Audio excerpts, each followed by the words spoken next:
friends, today for Read Aloud, I have the biggest snowman ever and the elves and the shoemaker. So we're going to start with the elves and the shoemaker. Now we've heard this story in reading, and then we heard a different one on Monday. So we're going to hear this one today. This is a different version. Same story, but might be told just a little differently.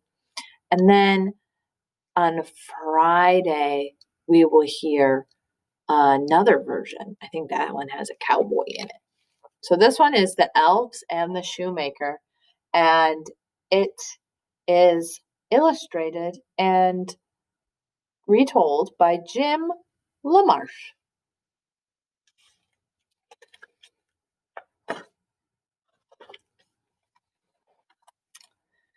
There once was a good shoemaker who, through a spell of bad luck, had become very poor.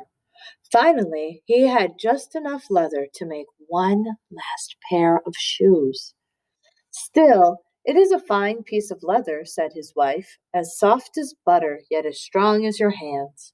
Tonight, dear wife, I will cut the leather, said the shoemaker, and first thing in the morning I will sew the shoes. The next morning, when the couple went into the workshop, they were flabbergasted by what they found. There on the work table stood two shoes, perfectly finished, not a stitch out of place. But who? How? Sputtered the shoemaker. His wife could only stare. Just then a dandy gentleman came into the shop. What magnificent shoes! Please, I must try them on, he said. The shoes fit perfectly.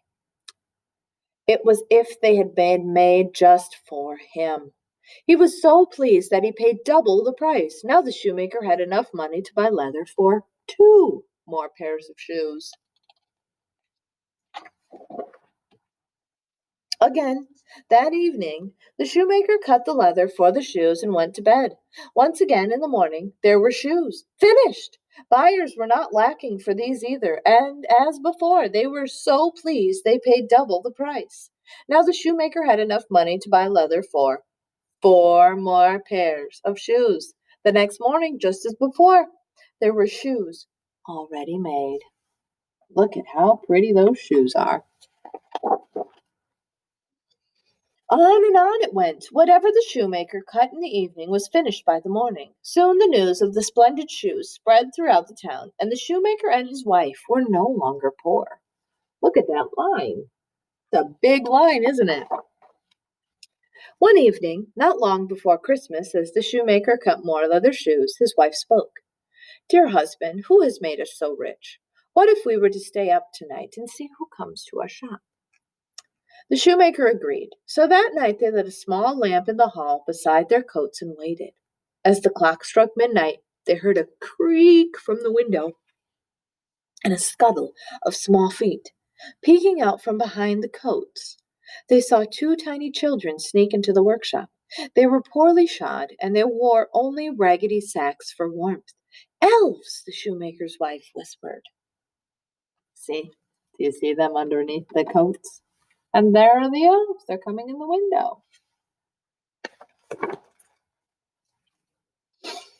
The tiny elves tiptoed across the room and climbed up onto the table. Then, humming and whistling, they began to stitch and sew and hammer so quickly with their little fingers that the shoemaker and his wife could not believe their eyes.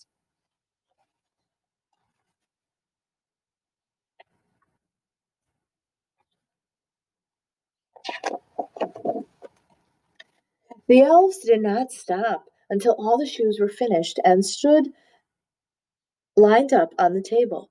Sturdy riding boots, delicate slippers, feather-light dancing shoes, and heavy clogs for work.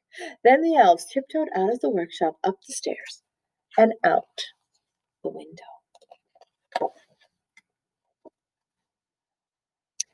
The next morning the wife said, The littlest elves have made us rich. We must give them something in return. They run around with so little on they must be freezing. I will make them a warm dress, coat, and pants, and knit them each a pair of stockings. And I shall be happy to make them each a pair of fine shoes, said the shoemaker. And they went right to work that evening and laid the presents on the work table. Then, like before, they hid behind the coats and waited.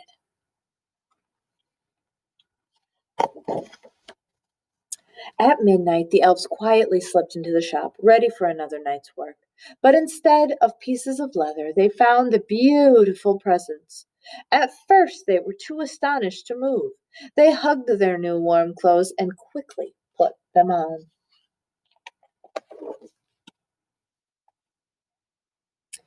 When they were dressed, they leaped and bounced around the room singing, "Now we're elves so fine to see, no longer cobblers we will be." They jumped over chairs, raced around the shop, and finally ran out the door. The click and clack of their new shoes echoed through the streets. From that time on, the little elves were not seen again, but the shoemaker and his wife lived a long and happy life. The end.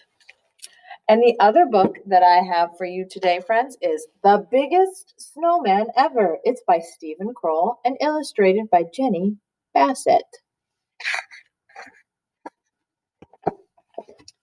Once there were two mice who fell in love with the same snowman, and this is how it happened. On a bright winter day, the mayor of Mouseville announced to the town a snowman contest. "Whoever makes the biggest snowman will win a prize," he declared. All the mice were excited. "The judging of the contest will take place in 2 weeks," said the mayor. "Good luck to all of you." "I'm going to make a really big snow princess," said Penelope. "I'm going to make a really big snow Martian," said James. "I'm going to make the biggest snowman ever," said Clayton, the house mouse. His friend Desmond, the field mouse, frowned. "No, you're not. I'm going to make the biggest snowman ever." "Oh, yeah," said Clayton. "Oh, yeah," said Desmond.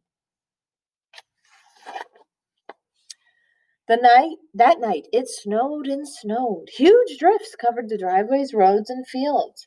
It was the perfect beginning for a snowman contest. In town, Penelope began her snow princess, and James began his snow Martian. Out in the country, Clayton and Desmond began their snowman. Clayton made a snowball and rolled it along the ground. The more he rolled, the bigger it got. Before long, he had a large base for a snowman. Not far away, Desmond was doing the same thing. The next day, Clayton made a huge snowball for his snowman's belly. Not far away, Desmond did the same. That night, Clayton brought his dad out to see his snowman. Dad scratched his head. "I don't know, son. It's gonna be big, but I'm not sure it will be the biggest." Clayton smiled up at him. "I'm just getting started." Dad whispered in his ear, "If you want to work faster, use a wheelbarrow to carry out the snow." A little later, Desmond brought out his Uncle Vernon. "I don't know," said Uncle Vernon. "It's going to be big, but will it be the biggest?" Desmond smiled. "I'm just getting started," he said. Vernon whispered in his ear, "If you want to work faster, use a wheelbarrow to carry the snow." The next day, Clayton filled his wheelbarrow with snow. He piled the snow on top of the snowman, and then he rolled another snowball for the snowman's head. Not far away, Desmond did the same.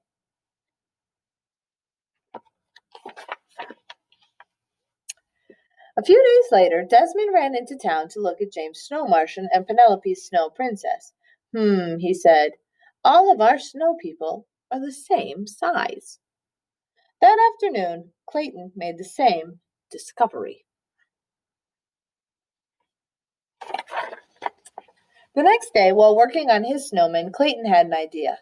He brushed the snow off his gloves and walked towards Desmond. At that same moment, Desmond had an idea. He brushed off the snow off his gloves and walked towards Clayton. They bumped into each other and fell down. "I have an idea," said Clayton. "I have an idea," said Desmond. "We should do this together," said Clayton. "No one said we couldn't," said Desmond.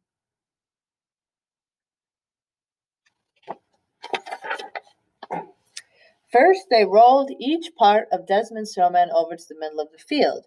Then they rolled each part of Clayton's snowman over. They piled the snowballs one on top of the other, dropped a floppy hat on the snowman's head. Desmond added a long scarf, huge coal eyes, and a giant carrot nose.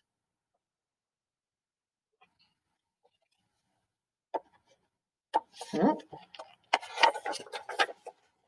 When they were done, they had built the biggest snowman ever.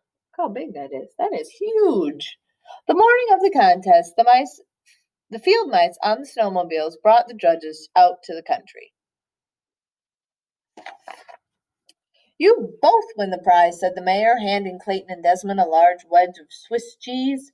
Let the celebration begin. Everyone gathered to dance around the snowman, drink hot chocolate, and eat donuts. We did it, said Clayton and Desmond, jumping up and down. We did it together. The end. Thanks for joining me today, friends. Bye.